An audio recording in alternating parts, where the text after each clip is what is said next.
Hello everybody, welcome back to The Hang. Today's topic is corners and columns. So Dennis, give us some tips when it comes to the corners. What are some important tips that we need to know? Well, first of all, it depends on the material. If it's a grass cloth, it's running horizontally and you're trying to bend it vertically against a vertical corner.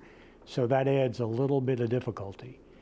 So what I like to do is I put paste on the corner and also obviously paste the material.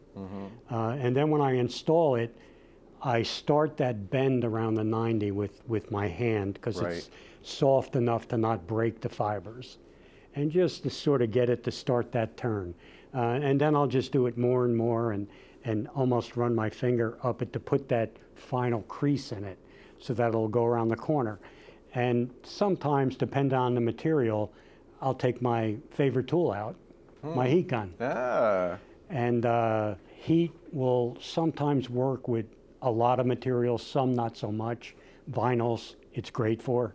But it will dry the glue in case the glue's too wet.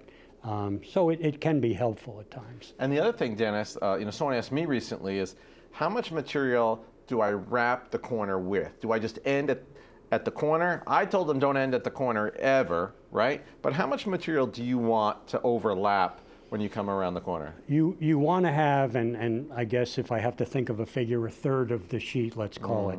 And the reason being, the wider the material is coming around the corner, the more surface it has to stick to the wall. If you're trying to bend a 2-inch piece around the corner, it's never going to stick. There are times that I have those returns to a window that are this much. Right. I don't trim the window. I leave excess so that it'll set and stick.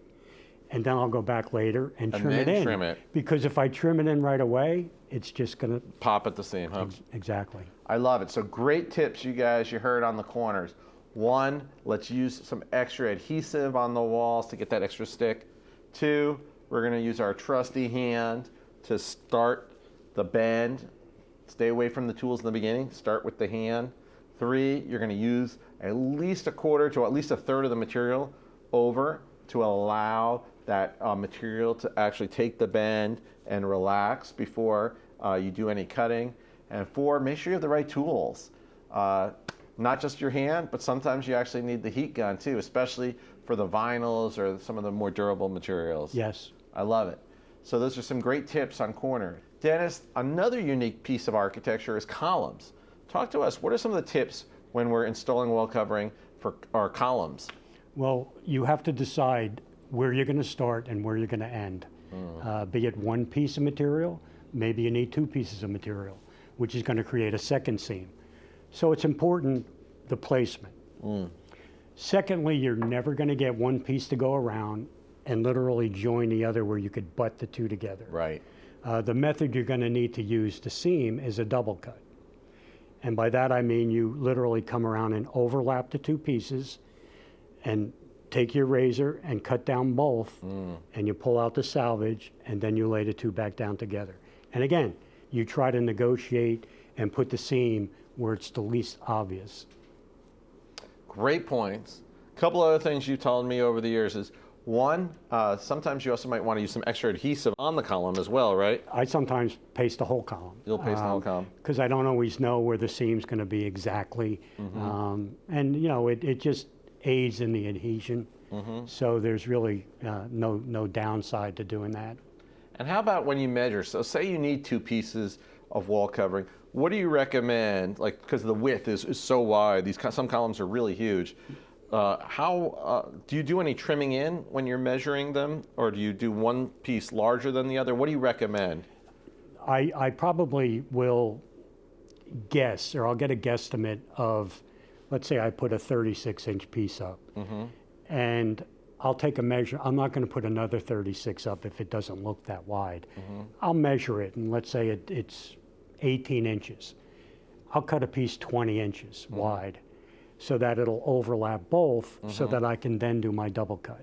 I don't really want to have a large piece to deal with. So that kind of gives me some workability. That's great.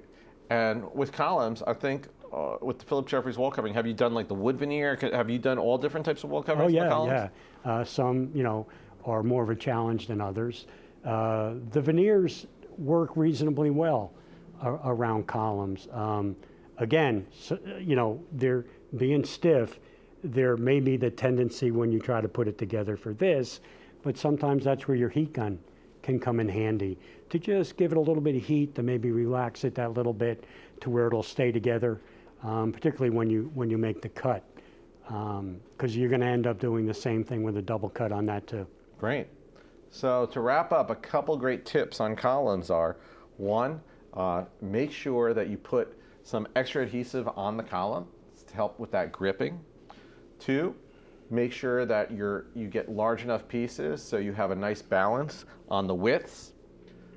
Three, and probably most importantly, make sure you line up where your seams are going to be in a spot that's less apparent, maybe in the back of the room or a part not facing the majority of the folks.